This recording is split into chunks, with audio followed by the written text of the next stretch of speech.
You ask Tiger to solve. This deals with linear equations with one unknown. The final result is y equals -3. Let's solve it step by step.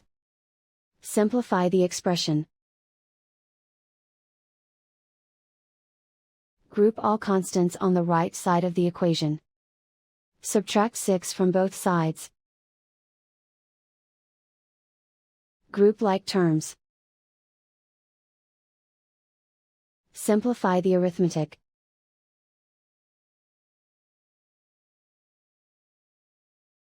Isolate the y. Divide both sides by 1.2. Simplify the arithmetic.